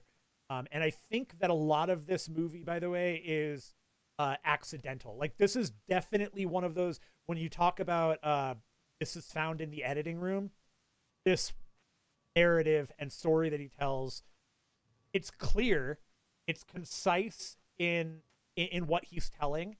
But I think it was real luck that he caught this. So did he catch what he was looking to catch, or was he making a documentary about something a little different, and then he was like, "Oh, I got this here," and then headed in that direction? I don't know, but that's what it. But watching this and over the course of the years, that's absolutely what it feels like. So this chronicles these 3 people that are low income drug users. One of them is a prostitute. And basically it's them in and out of jail and how they grow and trying to get clean, how that works, what happens. And the documentary is so Beth and I had this interesting conversation where I have a hard time with this one because the story it's telling is very unfortunate. It's very stark, but it's also not telling a new story. And it's not telling anything that we haven't seen, heard, or known about. And me in particular, they talk a great deal about heroin addiction, which is something that I've talked about maybe briefly that I have experience with. They talk about going to jail, a couple of these other things, but none of it is new to me. So this story is more of a, for me, like, oh, I've unfortunately seen all this, and your end result for me is, yeah, I know it's a problem. Well, I would imagine it's doing something different than heroin is bad or can destroy people. And it is because what ultimately this does is it's showing it's showing the I'm trying to word this properly. It's showing the growth and decline of how people are treated, taken care of, how they take care of themselves. So you get these 3 people, and at first when this starts, you see the woman, and you're like, oh, dude, she's gonna die. Like, she's straight up looks awful, emaciated, horrible. The 2 guys, they're like missing teeth. They're just not good. They all end up going to, jail or something. And as the story progresses, their families get involved. Of course, we're learning that some of them are robbing stores, and we actually there's video of one of them just straight up stealing stuff from an auto parts store, and it's crazy. So I'm sorry to interrupt. Is the documentary, does it have footage of them throughout all of those years? Like it's like a Boyhood situation? 100%. Yes, it is. It's not just telling the story of no. This guy followed them and got back with them every however long. Like, he found them and connected, and these 3 people stayed connected throughout this entire time. Like, so then the question I was going to ask is, how does the filmmaker insert himself? Did he appear to try to get them any help or counseling? Did he Mm, not that it's his responsibility, it's not at a all. question that they bring up, Okay, so in film school when you get to the cinema verite segment right, of instruction. Yeah, I mean, with a documentary, it's always a question of how the filmmaker inserts himself, but with this one right. especially, I'm curious what So goal was. he Yeah. actually does pretty a pretty good job. Again, this is a question of taste. He does a good job of keeping himself out of, like, he doesn't make any choices. He doesn't really like, he's there, and he does ask them questions to spurn responses, especially when there are moments of uh like real deep hits, like they're about to do a line, or they're going to shoot up. Asks them questions. And maybe the harshest part of the movie is that the woman has kids, and we're introduced to them, and we follow them throughout the story, and the mother and her growth, and it's crazy. The story is crazy. But again, for me, I think it landed differently for Beth, because I don't know, how many people like where she lands with that in terms of all of those things. Sure. I know, again, for me, it was one of these, like, yeah, like, and this is a good documentary showing when you go to jail and you go to rehab, and what it when it works, and then what happens. And every single one of the people, I'm just going to spoil this for you here, none of them live. None of them make it out of this. And Oof. Okay. and the thing is, again, the way this starts off, I thought she was going to die immediately. She is the one that ends up actually surviving up until 2020. And you know what killed her was, she actually did go to rehab. She gets off the drugs. She starts going around her neighborhood, and we get all this filming of her as she's getting older and changing, and her body is changing, and she goes from the emaciated heroin addict to a person who is now healthy body and can talk to people and is helping people. We actually get video of her trying to help people, get them into programs that she was in.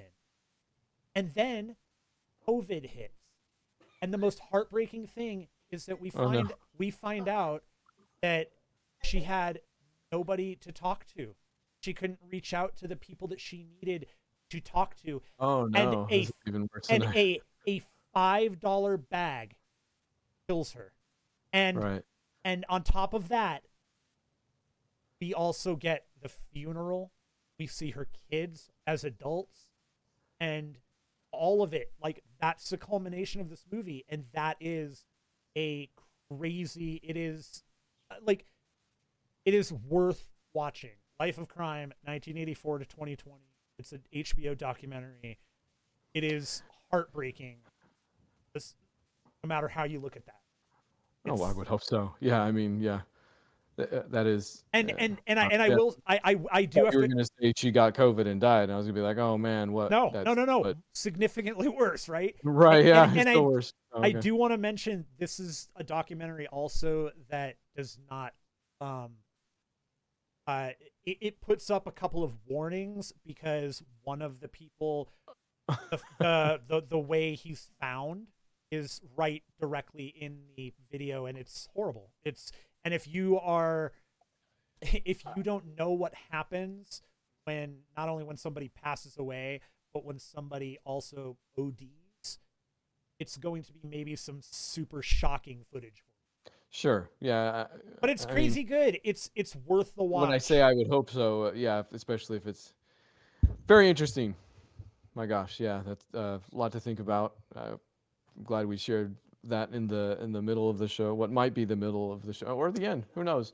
Could be. I can't believe we're about to follow it up with these two movies. I hope to God it's Two, Naked Gun. it is not. It's significantly worse. Speaking of, hey, you know what? If anybody needs help, go get help. Uh, Yeah, number one, Let us know. definitely. We'll help you. Yeah, if I you're will absolutely. Harold Derrick in the chat here that says VOR-RED. Yeah, I He's mean playing that's himself. deep shit. But Harold.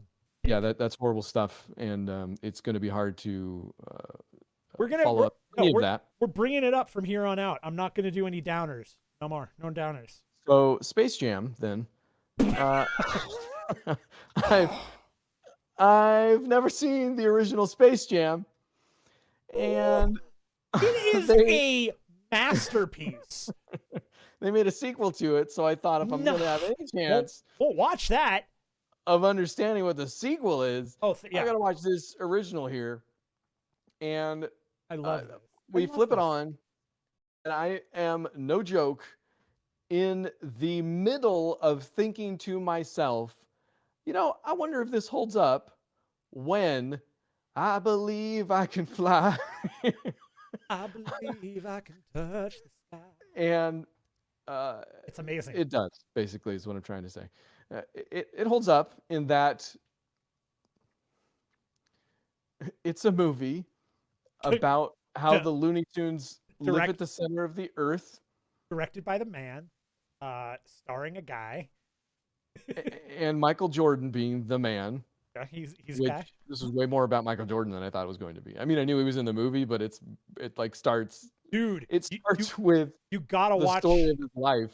You gotta watch the documentary on him that's on Netflix. Yeah, I think we're one episode in, The Last Dance or whatever. It's awful. He's a dick. Yeah, I think. Anyways, The Last Dance is? No, he's a dick. I mean, he's always been a dick. Oh yes, I've heard he's got some issues, but yeah, in Space Jam, anyways, he does not.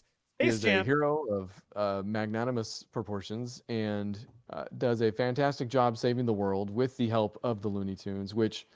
I'm flying. I'm Superman, not hailing Hitler. Sorry, that was bad. That was supposed to be a Superman thing. You can't see my arm going. I wonder why you even brought that up. Now it just seems like you're protesting. Oh, I swear I'm not hailing Hitler. Look, I'm a Jew. Out of nowhere. I support Kiev.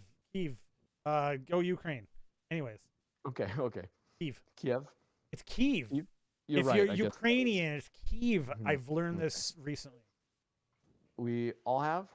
I don't know, but let's get political for a second. If I had to complain anything about Space Jam, gosh, stop trying to bring it down. Space Jam, man. I'm trying to bring it up with Space Jam. Politically speaking, Space Jam is the thing we should be showing on all screens in Ukraine and Russia right now to bring the world together. You're right. The tensions will come down the minute Bugs Bunny is out there helping Marvin the Martian and Michael Jordan stop the Monstars. I mean, we'll get to the sequel, but yes, essentially. And I know this is, any sort of thoughts about the original Space Jam is nigh into ridiculous, but it is not funny the whole time, let's say. Oh. And it might be a little disappointing that we get movie Looney Tunes as opposed to like actual Looney Tunes, it feels like sometimes, so it feels like strangely untrue here and there, or not insincere. It's definitely sincere. It's very sincere. It's incredibly sincere. No, I hear what you're saying though. It doesn't feel like Looney Tunes. It feels like they licensed the Looney Tunes and then somebody made a movie using the license of the Looney Tunes. It's like they approximated like we're gonna do it fancy because it's a movie. Right. Why would right? They approximate what that character is like in a 2-hour situation. Have you watched the sequel? No, I have not. Okay, it's better. Maybe. Oh. Yeah. See, this is the strange. Like if the original Space Jam isn't like a nostalgia vehicle, it's like the Pope Mobile of nostalgia vehicles. You want to shoot at it? Oh yeah, you want to shoot at it, and it's bulletproof to some extent. I think this analogy holds up pretty darn well, actually. You know what? You've got me, and I like it. I think you're winning now, officially. The second one's more of a movie in that they go to a little bit more trouble to tell a story, perhaps. But then like immediately shoot themselves in the foot with a lot of just Warner Brothers It's like a Spider-Verse for Warner Brothers, I don't like which that. means, I mean, you wouldn't, because it works when it's a Spider-Verse, not just Yes. because of that movie, but because of the universe we're talking about. Right. Think about the Warnerverse, which might be an actual term now that somebody's pushed. I don't like it. Okay. You might not like then this movie. Oh. It's weird. It's just weird. They just do, like, they go down all of the rabbit holes, least of which maybe the Bugs Bunny rabbit hole, strangely enough.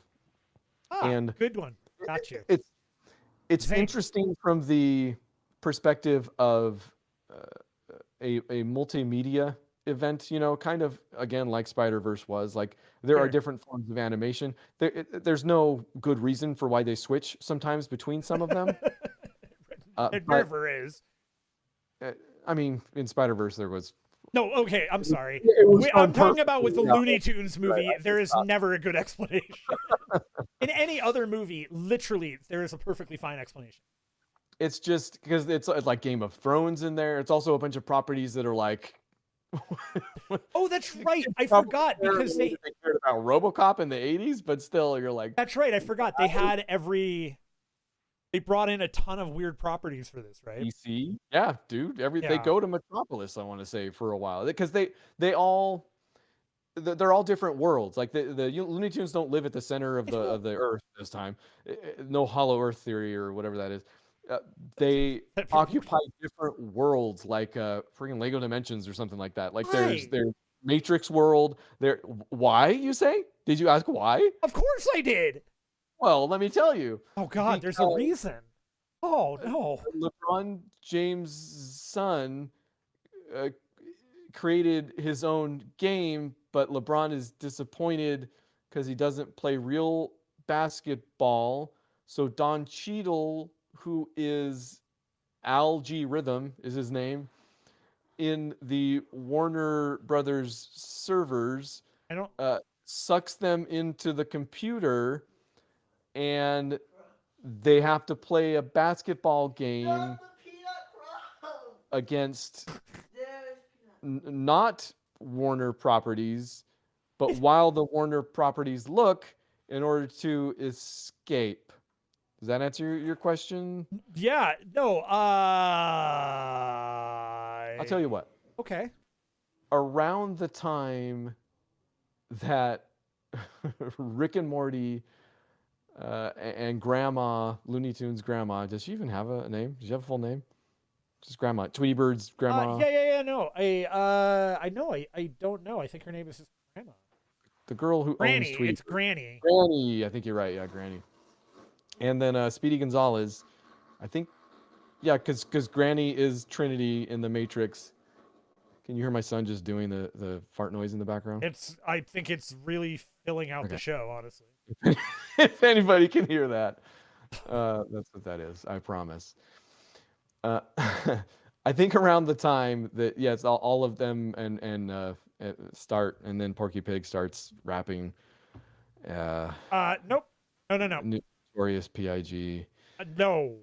And I think Granny gets in on it. Okay, can I ask you another question that is only Fury. tangentially related to this? Yes. Did you also happen to watch the live action Looney Tunes movie that does kind of hold up for me, which is the Brendan Fraser Looney Tunes Back in Action? That did come up, actually, because I remember thinking, It's real good.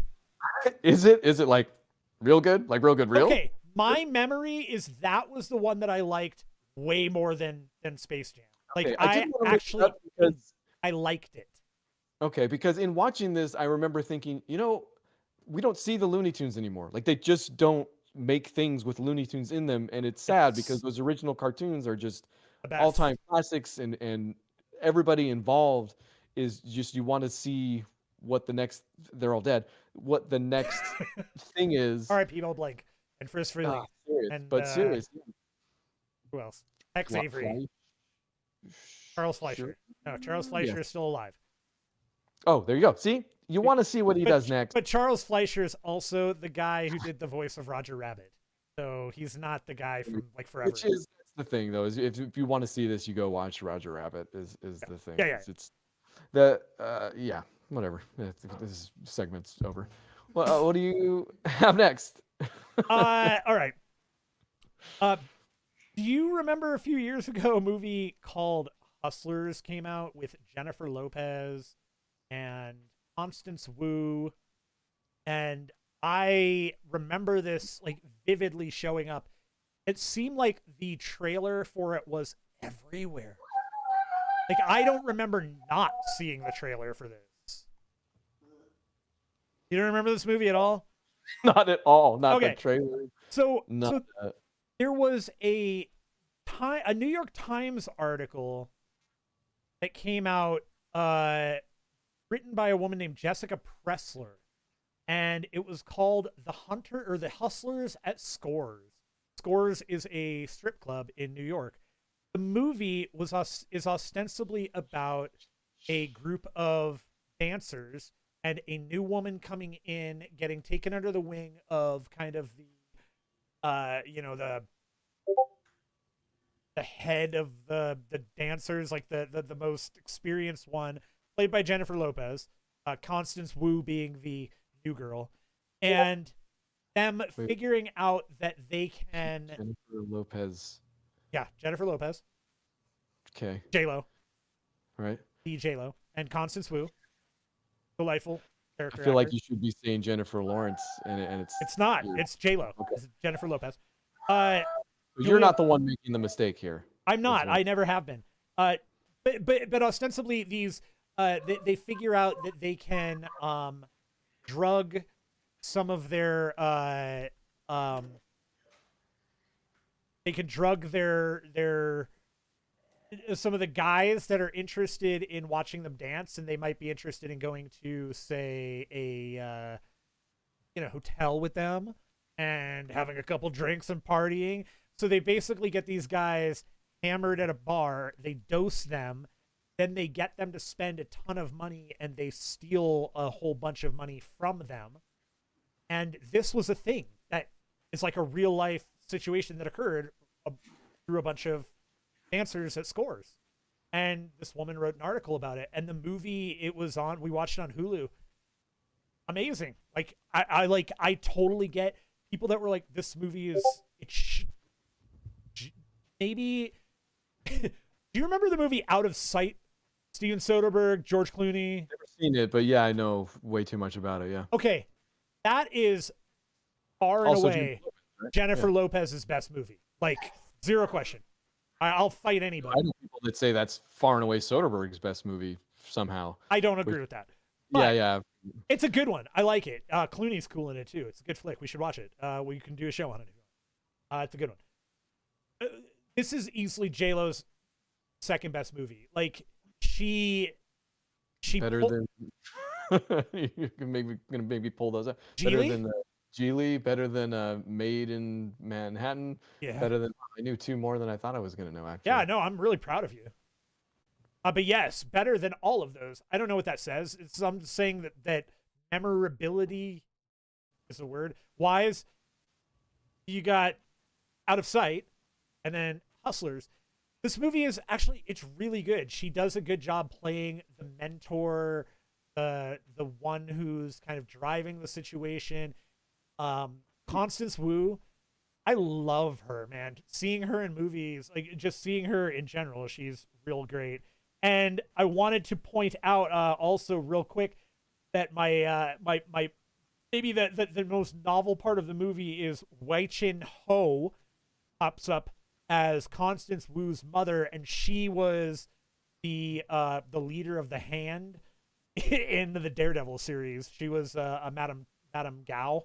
and I just like her. I think she's great. I remember that character in Daredevil being fantastic. Yeah, she's great. It's a surprisingly for what the movie is that I had no idea about. I was super drawn into it. Like, I watched this whole movie with her, not knowing what it was. Totally interrupted my daily doing things. Really enjoyed it. Hustlers. It was a cool flick and a cool story, actually. Like it doesn't go anywhere. I can't say that it's a surprising story.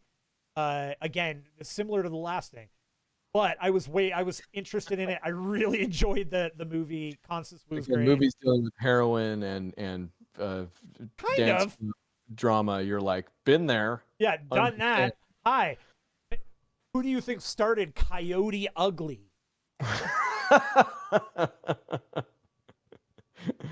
I tried to call it Werewolf Unattractive, but nobody liked that.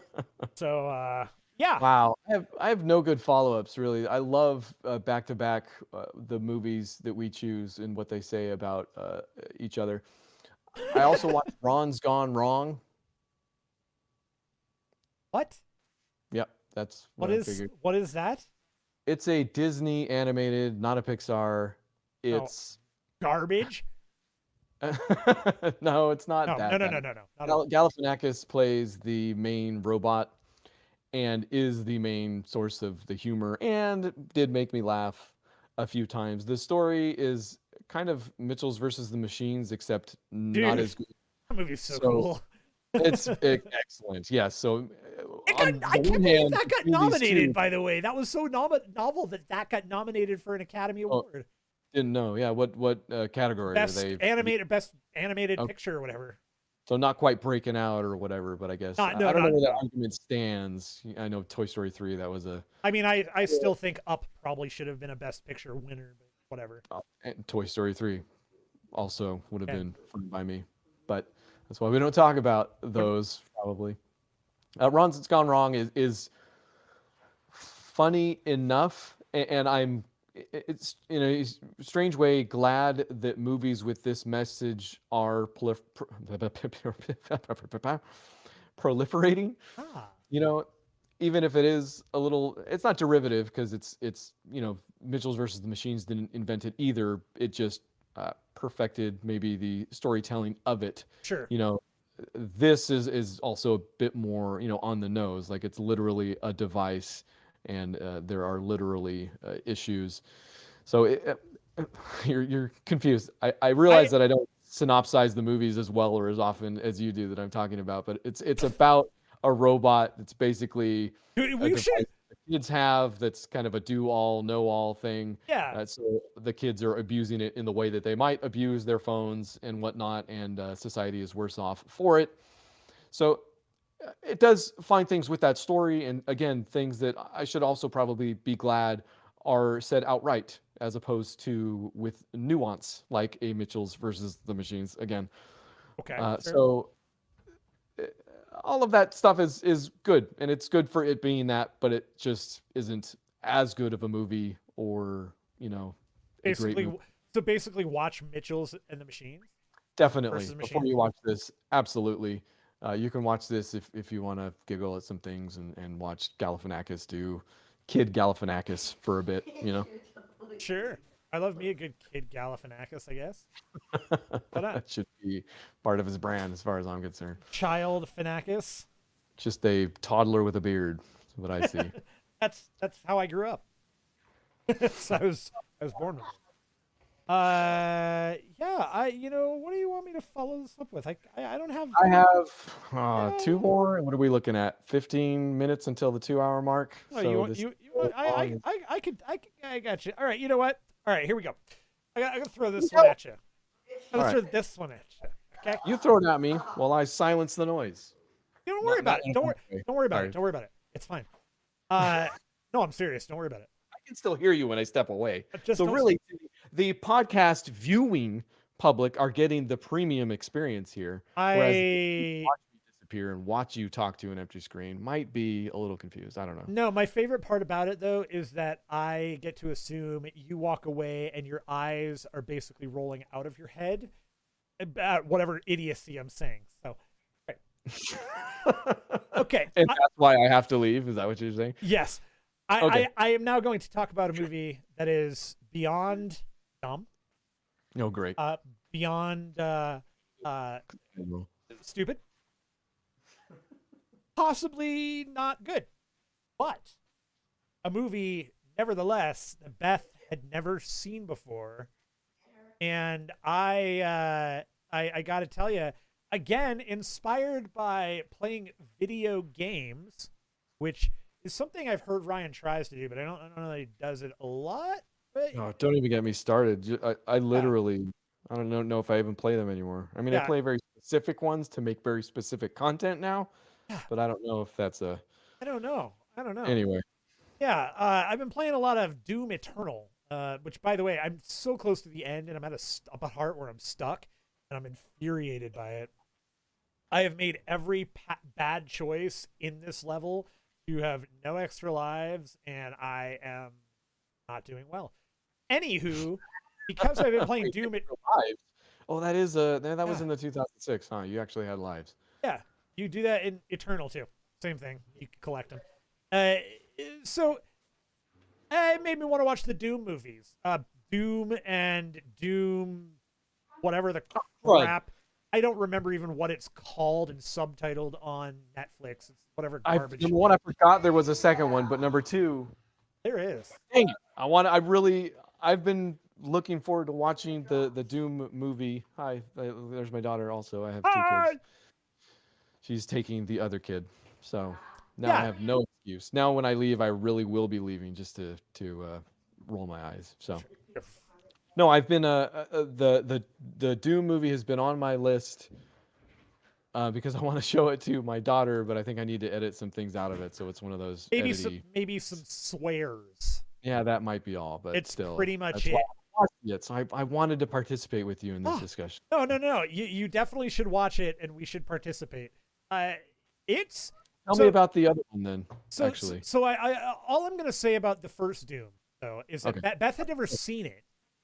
She rolled Oh, into the house about 2 minutes after it started. So all she missed was basically us being introduced to the UAC group who's going can't to imagine bars. she was lost. Yeah, there's not much.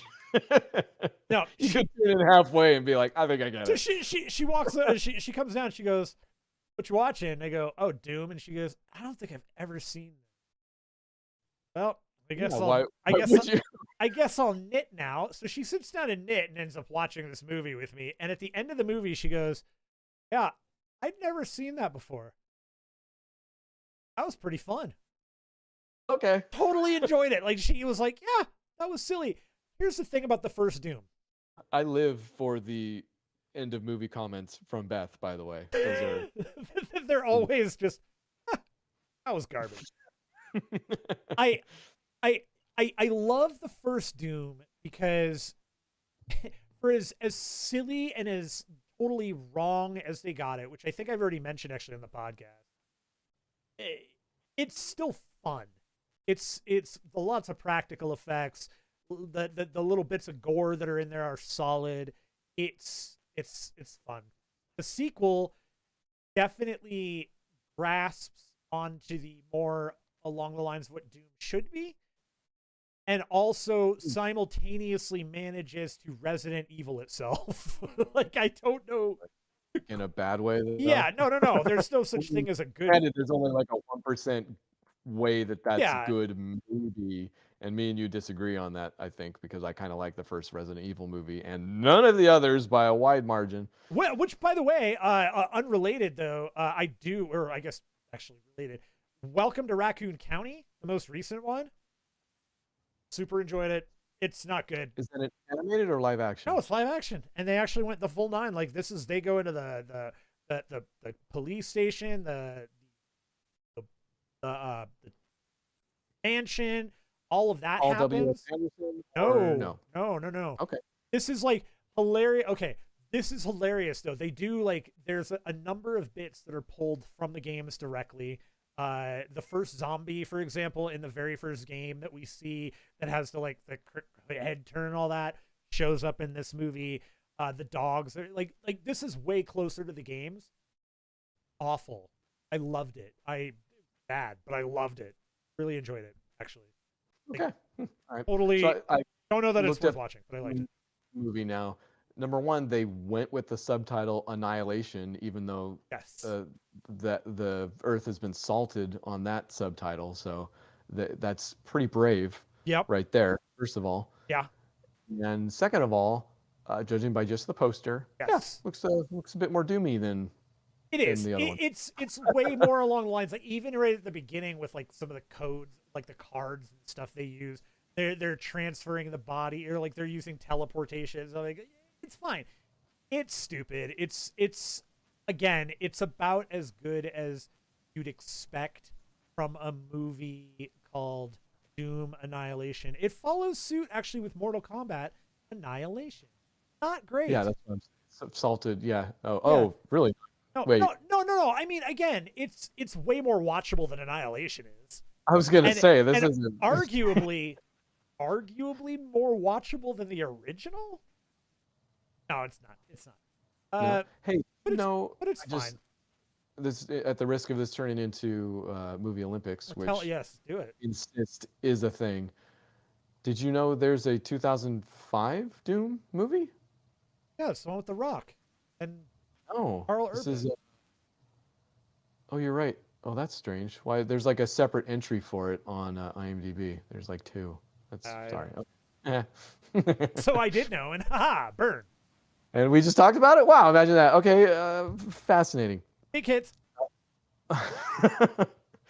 So I would be remiss if I didn't bring at least one kung fu to the table here. And honestly, if I Okay. had spent any amount of time organizing my movies into a 1-2 punch, which I kind of like to do, I like to end with something of a finale. I probably wouldn't be talking about this now, but I watched and finished, I guess I should say, the One-Armed Swordsman. Ooh, nice. Yeah, so this is when you brought, oh, what was it? The Deadly Venoms? I forget. It has Yeah, two the names. five deadly venoms. Five Deadly. That was so cool. That was rad. When you brought that, I started looking up what else that guy had done. Obviously, who won after the Five Deadly Venoms, and found, I want to say, him mentioned numerous times in a lot of the historical breakdowns of Hong Kong cinema. And apparently, he was also Cheng Che is the director, or however you actually say it. But he was at the forefront of really the kind of modern kung fu explosion, I guess, because this movie even wasn't on my list originally. I had to add it because my list started, I think, with with the King Hu stuff in '66. Yeah. Which is That's what I remember more you. of an epic. Yeah, yeah. Well, but his certainly less epic than King Hu, like his stuff. But the One-Armed Swordsman is so. One of the other things I read is that while I was surprised at some of the female leads that would often show up, I guess a lot of Hong Kong cinema pre Kung Fu Explosion was dominated mostly by female leads because the cinema itself was dominated by women. Like they were the ones that went out to the movies. Like they were the movie going demographic at the time. So That's some of that holdover, it fascinating. seems. Yeah, yeah. But also, I think some of the One-Armed Swordsman is a holdover in that it's got a little bit of the melodrama still in there. Like it's very much a dramatic interpretation or telling of this story. It has what I'm coming to believe are some Ching Che staples, which if you think about Five Deadly Venoms, it was very much there can be kind of a rock, paper, scissors aspect to Hong Kong cinema of the time, the Five Deadly Venoms being a perfect example because, there was lots of kung fu counters going on. Yeah. Each of the Deadly Venoms had a special thing they would do, and they were so taught cool. how to counter. Very cool. There was a little bit of that here because the One-Armed Swordsman loses his arm and then gets a girl rescues him and he falls in love and he's like tries to stay away from the martial arts arena but is drugged back in because his master who is the Order of the Golden Sword, I believe the opposing team has created this counter to the sword, which is like this also sword looking thing but with like a fork on the end that closes. So if they fight one of the golden swords, it just closes on the sword and they stab him with the dagger and there's no defense. So One-Armed Swordsman gets to show up and basically, oh my God, there's more to this story, but it was pretty darn good and worth watching if you're into some of that and some of the early examples of that. Out of curiosity, black and white or color? No, color, yeah.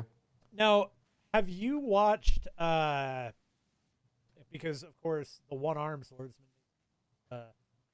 You watch any of the Zatoichi movies? So when I went about getting the one-armed swordsman, 1976, yeah. Oh, wait, that can't be right. No, that is the wrong one. I'm sorry.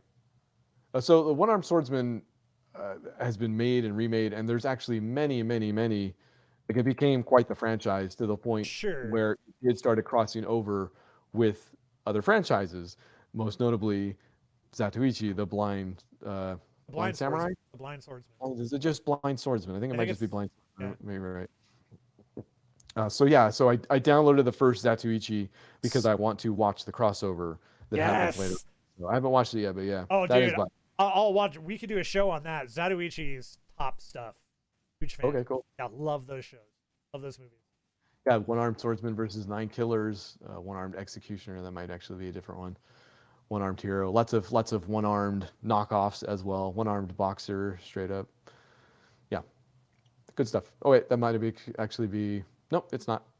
I was gonna say this might actually be the movie I saw. It's not. Different one. It's not. Anyway. Yeah. I'm gonna go ahead and say with the one-armed swordsman, I can't beat a one-armed swordsman. I think you win. You are the Cal Volleyball winner tonight. Oh shoot! I'm gonna mention my last one then, which I'm not done watching, so I guess that works out. I can't beat it. I can't do it. That's it. I'll take it. You're being generous, but I'll take it. And we've got to end this at some point. So it's got to end. Hey everybody! Thanks to Robert Shapadoka. Thanks to Harold Derrick who came into the chat. Both obviously bots, but we appreciate you all the same. Hey, love you. Love you, baby. After the fact, in podcast form, which by the way, I think I forgot to mention, as raw as these shows get, if you're interested in the family-friendly version, that's where it will live, is in the podcast feed. Otherwise, you can find this archived as usual on our YouTube. On our YouTube channel. I think that's it for Cal Volleyball 7. It might be. Yep. That's it. Okay. Ending with a boom. Well, how did the tender bar go out? Just kind of a flat line? Yeah. Let's see flat line. Here's where we go out.